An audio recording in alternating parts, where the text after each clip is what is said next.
maanta waxaan kormeer booqasho ah ugu imaadnay isbitaal banaadir. Waxaan soo booqanay xarunta bangiga dhiigga laga dhisayo oo gabagaba marayo. Waxaan soo booqanay sidoo kale warshada oxygenka oo maaragtay ay noogu deeqday Hormuud Foundation. Waxaan u kuurgalnay guud ahaan isbitaalka xaaladiisa. Waxaan sidoo kale u kuurgalnay xarunta call centerka shalay guddiga gurmadka qaraxii 29 Oktoobar dhacay loo xil saaray ay ka hirgeliyeen maaragtay isbitaalka banaadir gudihiisa ay ka hirgeliyeen ayaan sidoo kale soo kormeernay soo inay si ay u shaqeynayso ayadoo warbixintii ugu dambeysayna aan ka qaadanay. Runtii bangiga dhiigga baahi aad u ballaaran ayaa loo qabay tan iyo burburkii bangi dhiig ma jirin. Markasta oo maaragtay dhibaato ay dhacdo ayaa shacabka loo qaylinayo maaragtay dhiig in qof laga shubo qof kalena lagu shubo unbaa hawsha ay ku socon jirtay, laakiin bangi oo maaragtay dhiig lagu keydiyo ma jirin. Haddeer sanad iyo bar ayuu dhismihiisa socday, gabagaba ayuu hadda marayaa, 2 bil kadib diyaar ayuu noqonayaa. Bangi dhiig oo maaragtay qalabkiisa u dhammaystiran yahay oo casri ah oo loogu maarmo insha Allah tacaala markii wax dhacaan shacabkii in loo qayliyo loogu maarmo oo xilliga maaragtay dhibaatada ay jirin lasii kaydsada ayaan rajaynaynaa hadduu Ilaahay yiraahdo. sidoo kalena mid la mid ah inaan gobolada iyo maamul goboleedyada ka hirgelino ayaan jecelnahay. Shalay oo kale shacabka Soomaaliyeed dhibaatadii dhacday ayagoo ka jawaabaya waxa ay dhiig shubid u tageen isbitaalada private-ka iyo kuwa public-ka intaba. Waxa dhiig shubidda ay ka socotay isbitaal Dimartino oo maaragtay 1000 qof ka badan dhiig ay shubeen.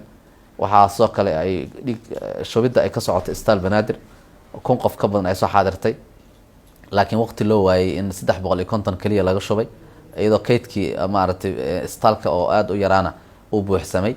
sidoo kale waxaa dhiig shubidda ay ka socotay isbitaalka Rajab Tayyip Erdogan Stigfair waasna ilaa 258 qof dhiig laga shubay.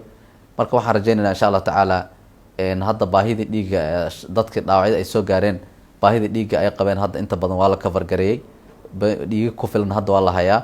insha Allah tacaala waxaan rajaynayaa marka bangigani dhismihiisa uu soo dhamaystirmo in maaragtay shacabka Soomaaliyeed ay maaragtay lagu keydin doono dhiig ku filan oo maaragtay markii Ilaahay naga haya dhibaato ay dhacdo looga maarmo in dadka loo qaylo dhaamay looga maarmo ayaan rajaynaynaa insha Allah tacaala. sidoo kale xaruntii maaragtay warshada oxygenka ayaan soo booqanay ayadana 24 saac shaqeynayso ilaa maaragtay boqol ka badan maaragtay oo haamoodna maalin walba soo saarayso oo oxygen ah. waxaan aad ugu amaanaynaa uguna mahadcelinaynaa shirkadda Hormuud oo maaragtay maxay ahayd Hormuud Foundation, Hormuud Salaam Foundation oo mar walba social responsibility qaybteeda ka qaadata bulshadana wax ku soo celisa. horeyna maaragtay maxay ahayd motor shidaalka motor maaragtay korontada laga dhaliyo maxay ahayd loo isticmaalo korontada isbitaalka loo isticmaalo horena ugu deeqday isbitaalka. sidoo kalena maaragtay muddo sanad ah shidaalka motorkaas uu ku shaqeynayana ballan qaaday. waxyaabahaas ay qabatay oo dhan waa ugu mahadcelinaynaa. si guudna maaragtay shirkadaha kale ayagana haddeer maaragtay ka qayb qaatay gurmadkan oo Hormuud iyo Beko ay ugu horeeyaan. Dahabshiil groupna maaragtay lacag fiican ayadana ay ku deeqday shalayto waan u mahadcelinaynaa. waxaan ugu baaqaynaa shacabka Soomaaliyeed iyo ganacsatada Soomaaliyeed in ay ku daysadaan mas'uuliyadda bulshadooda ka saaranna mar walbaba ay qayb ka qaataan ayaan ugu baaqaynaa.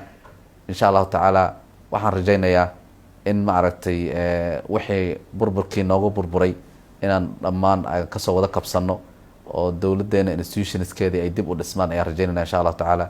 aad baa u mahadsantihiin.